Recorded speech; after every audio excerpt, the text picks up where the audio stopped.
Welcome to a blustery version of The Real Deal. It is a Friday. It is very windy here in Winnemon Bay Terrace with a big breeze coming off the bay, and the sound probably isn't great, so I'll be very quick.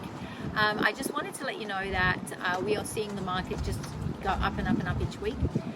So what we think something's worth is completely irrelevant because the market has its own idea. And the only way we know is by fielding offers. So you're not seeing prices on anything. I know it's frustrating. And if you're asking us to give you an indication and it's an auction, we're not allowed to. And if you're asking us for evidence as to what sold around the corner, well, it might have sold 3 months ago or 2 months ago, and that data may already be old and irrelevant and out of date. So a good rule of thumb is what you think it's worth, probably add another 50 or 100 to it, and that's probably what we'll end up getting from someone else anyway. So just bear that in mind. I know it's not very helpful. The other thing I also want to say is, unfortunately, when we sell something, we are not at liberty to disclose what it's sold for unless we have been given permission by the seller and buyer.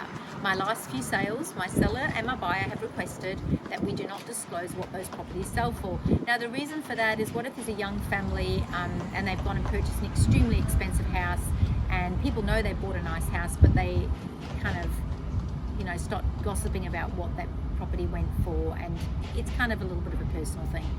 So no one has a right to know what you've earned on your paycheck or what you earn, unless obviously you're applying for a rental property or a credit card, and it's on a need-to-know basis. I know everybody would like to know what something's sold for, but until it becomes public knowledge, we do not have to disclose to the public what something's sold for. And in fact, if we've been told not to by the seller and buyer, then we will not be disclosing what properties have sold for. So thank you for understanding. I am getting so many phone calls constantly every day asking me what things have sold for, and it really is an uncomfortable conversation to have because I look like I'm being difficult by saying, look, we don't disclose prices, but I just think it's a courtesy thing. If it's an auction and it's public and it's in the open, I'm all for it. Bring it on. Of course, it's a public auction, it's public.